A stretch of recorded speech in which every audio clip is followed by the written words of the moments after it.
What's up, everyone? And today I'm bringing a deck profile on my Inzektors. Now, Inzektors is a really interesting deck. In fact, it's the deck that was voted as the winner for the Create a Card project, and it got a new card that actually released in the Grand Creators. And if you want to see the combos and test hands of this deck, make sure to go visit the Patreon. And yep, let's just get started. Now, there are two ways to kind of play Inzektors. You can play going first or going second. There are advantages to either side. But for this build, I'm doing a going second. So first off, I run 3 Insector Dragonfly. I actually got some collector rare Inzektors, which is pretty cool. Dragonfly is easily the best card in the deck. Once per turn, you can equip one Inzektor monster from your hand or graveyard to this card. All the Inzektors have that effect, and whenever an equipped spell is sent to your graveyard while equipped to this card, you can special summon one Inzektor monster from your deck. Now that is on once per turn. The ability to equip a monster from your hand or grave is a soft once per turn. So basically, you can just keep summoning out. If you keep summoning Dragonfly, you can just keep special summoning something from the deck. And honestly, you can use Dragonfly 4 to 5 times a turn. Granted, that's if you're like really able to just pop off and go full combo and everything.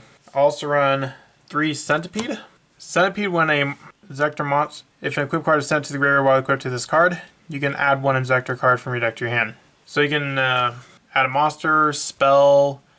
We don't play any Inzektor traps because of trash. So usually what you want to do is go Dragonfly, equip one of the Inzektors, and unequip it with their effect. Special summon the Centipede, and the Centipede will grab you an Inzektor monster or Inzektor card from your deck to your hand. Next, I run the ones that you equip to the monsters. First, I run the 3 Hornet.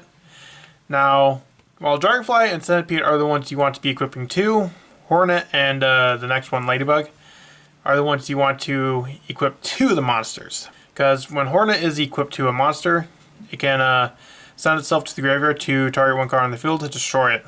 And like the rest of the Inzektors, not once per turn. So as long as you can just keep equipping it, then sending it to the graveyard to continuously pop cards from your opponent's field.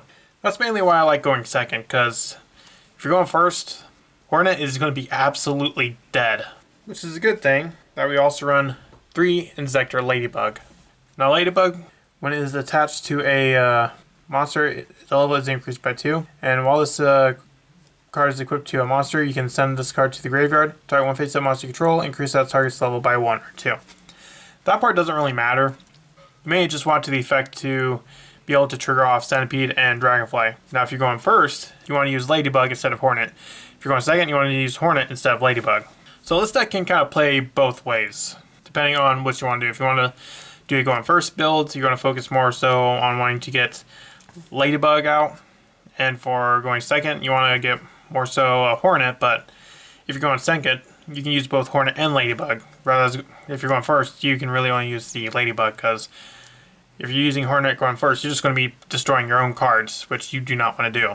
I run the 1 Inzektor Gigamantis. I see some people running 2. You can run 2, technically, but I just don't really have the space for a second one, and it really only works best in tandem with Inzektor Hornet. If Gigamantis can equip itself from the hand to an Inzektor monster control, and that monster's original attack becomes 2400. And if this card is sent to the graveyard while equipped to a Inzektor monster, you can special summon one Inzektor monster in your graveyard. So, if you have a Hornet equipped to, say, Centipede or Dragonfly or whatever, you can use the effect of Hornet to unequip itself to destroy the Gigamantis, and then you can special summon an Inzektor from your grave. Next, I run 3 B-Trooper Scale Bomber. Scale Bomber is really cool. If an insect monster is normal special summon to your field, you can special summon this card from your hand. That's the main reason I run it as an extender, because let's say you have Scale Bomber, Dragonfly, and a Centipede in hand, for example. And let's say you normal Dragonfly, you equip something to it, and then your opponent Veilers or Imperms it. You're going to be left in a bit of a not good situation, because without Scale Bomber or the Kou, your first summon is going to be very fragile. That's where I run Scale Bomber, because it's an extender, and if my first summon gets negated, or if they like Veiler or Imperm my first summon, when I summon the monster, I can summon the Scale Bomber, and I can just link 2, and then start going into some other place, depending on what I have in my hand. And even if you're not going to go that route, Scale Bomber has a really good on-field effect. To when a monster your opponent controls activates effect, quick effect, you contribute 1 insect monster destroy it. So it's kind of like a weaker version of the Ghost Ogre, although you have to attribute an insect monster, which isn't too much of a downside, but you mainly want it for the effect to special summon itself, so you can use it as like an extender. Next, I run 3 Nibiru since I am going second. I want to deal with all those pesky cards, and Nibiru is really one of the best cards. Like, for going second, Dark Ruler, Droplet, and Nibiru are personally the cards I think that are the best at just breaking boards and allowing your plays to go through unchallenged. Minus sand traps, of course. And the cool thing with Nibiru is, instead of sending itself to the grave, it just summons itself, so you already have a 3k attack that can help you OTK. And this deck can actually OTK pretty well. Next, I run 3 Ash Blossom and Joy Spring for my second hand trap. It's Ash, don't really need to explain why it's being run. Next, I run the 1 Destiny Hero Celestial and the 1 Dasher. Yeah, I finally have a Dasher. I actually pulled it from the tournament pack, which was pretty cool. So now I can actually have the proper Destiny Heroes. So as you can see, obviously, if I'm running that, I'm running the Destiny Hero Phoenix Forcer. I saw someone running like a Scythe, but I'm not going that route. Like, you can get to that, but then your OTK option is kind of much more limited. I'd say that's more of a going first kind of strategy, but since I'm going second, obviously I'm not going to be doing that. Moving on to spells. I run 3 Zectaro. This card is powerful. Like, I consider it in the same like level as the Digital Bug Registrator. Of course, many of you probably don't even know what that is, but back in Blazing Vortex, they gave Digital Bug's Registrator, which is basically a card like just really powerful. Obviously, it works only within Digital Bugs, but it really does so much for that deck. And Kou is essentially the same. One card that really fixes a lot with this deck.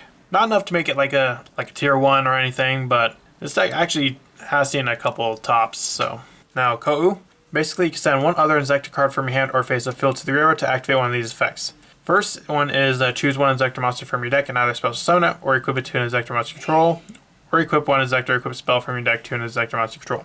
You're pretty much always going to be using that first effect. Depending on what you have in your hand, if you have already have a Dragonfly in your hand, you can normal the Dragonfly and use it and equip a Hornet or a Ladybug to it, or the other way around. If you don't have a Dragonfly, you can use it, pitch 1 to special Dragonfly from hand to kind of get your deck started. And even if you don't open it, you can search it off of the Centipede, because Zectaro is treated as an Inzektor card. So you can still search it off of the Centipede, which is really cool. Next, I run 2 Inzektor Crossbow Zectaro. Originally, I was running this at 3 as well as a Zectahawk, but kept running into problems where I'd open that and it just ended up being a dead card on my hand. So I cut it down to 2. I mainly run it because it gives your Inzektors a little bit of protection. You can equip it only to an Inzektor monster and it gains 500 attack.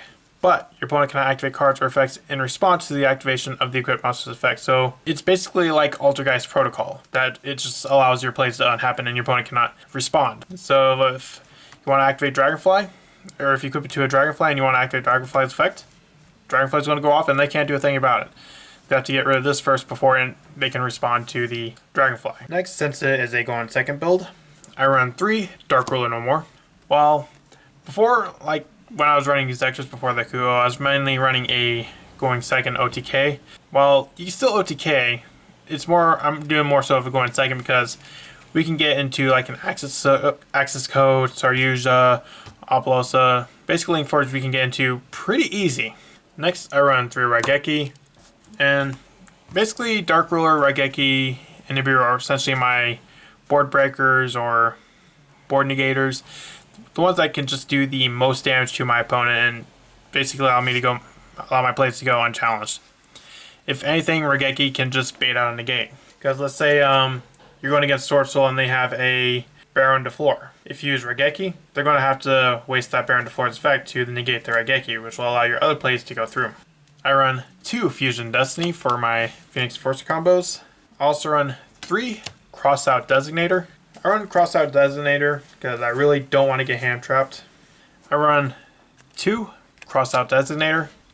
Basically just to deal with my opponent's hand traps if they want to like Ash or Nibiru. I don't have a Veiler, so if they have Veiler that will work. And I also run a Call by the Grave. Yeah, you really don't want to get hand trapped, so I definitely try to make sure that that doesn't happen. And I also run the 1 Foolish Burial. Next, I run the 1 Infinite Impermanence. Infinite permanents I mainly run for the cross out. That way I have a, if they want to cross out, if they want to imperm me, I can cross out their imperm. Moving on to the extra deck, I run 2 Inzektor Picofalana. Picofalana is really cool and definitely a important part of the combo. If this card is linked summon, you can discard 1 card, then target 1 other Inzektor monster you control. Equip 1 insect monster to it from your deck to it as an equip spell. So let's say you link using 2 monsters and you still have a Dragonfly on the field. You can use that, equip a monster to Dragonfly, and then use Dragonfly's effect, or the effect of what is equipped to it to trigger Dragonfly to summon the Centipede. And Picofalana has this secondary effect, kind of more of like a Pot of Avarice effect. Basically, you can return 3 insect monsters from your grave to the deck to draw 1 card. I run 2 Bee Trooper Armorhorn. Out of all the Bee Trooper stuff, this is definitely the one that really boosts this deck the most, because this is probably one of the most important cards in the extra deck, as much as Picofalana. Bee Trooper Armorhorn is more or less a double summon. And when it's in the graveyard, you can banish 3 insect monsters from your graveyard to use special summon this to the field. So, mainly what you want to do is you would go into Armorhorn first, use the effect, basically, or you go Dragonfly, summon the Centipede, effect the Centipede to grab the Dragonfly, link it to Armorhorn, and then use the effect of Armorhorn to summon the second Centipede. I run 1 Shinobi Insect Hagakuramino. This one I mainly run just because it is an insect monster, and there are some instances where you just need some insect monsters, because with the Bee Trooper Armorhorn, it does lock you into insects when it's on the field. Unfortunately, not for the rest of the turn. So if I activate Armorhorn and I link it into Shinobi Insect, then I can summon Access Code or whatever else I want to. I run 1 Dark. This comes up occasionally. Since Dark is one of the most played attributes in the game, you can use it to grab one of your opponent's monsters. You can use it as part of your own combos, or for some other reason. Actually, in one practice match, I went against Shadal Invoked, and I was able to use Regeki and send my opponent's window to the grave, and I just used this to summon window to my field, and then they had to stare down a window. I run the 1 Nightmare Unicorn, more so to make the access code bigger.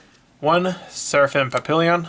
Papillion, when it is link summon, it gains a counter for each insect monster used for its link summon. And as a quick effect, you remove 1 counter from this card. Special summon 1 level 4 lower insect monster from your graveyard in defense position. Unfortunately, you can only activate one of those effects once per turn, so the turn you summon it, you cannot special summon a insect monster from your grave. Next, I run the 1 Apollosa. If you're going first, you're going to go into Apollosa, and if you're going second, you're going to go into Access Code. I also run the 1 Staryuja Scoldred. I mainly run it for the 3 link effect to special summon 1 monster from my hand, and usually the one I'm going to be summoning is Dragonfly to just do more extending off of that. And if I go into Access Code using this, it's just going to make Access Code even bigger. Also run the 1 Invincible Atlas. Atlas is the link for I pretty much go into the least. While it can attack for a big attack, because if this link summon card has 3,000 or less attack, you probably cannot target this card with card effects, and you contribute an insect monster. This card can either special summon 1 Bee Trooper monster from your deck, or gain 2,000 attack until the end of the turn. So it can become a huge beater, summon a Bee Trooper, or just be invincible.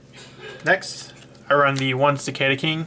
It doesn't come up too often, because usually you're just going to go for link plays. But if you have the opportunity going first to go into Cicada King, that is definitely an option you do want to go for. And of course, I run the 1 Destiny Hero Phoenix Enforcer. Well, that's it for Inzektors. What do you think? Do you think it was a pretty cool deck? Do you think the collector rares look nice? Let me know in the comments, and I'll see you in the next video I make. Bye.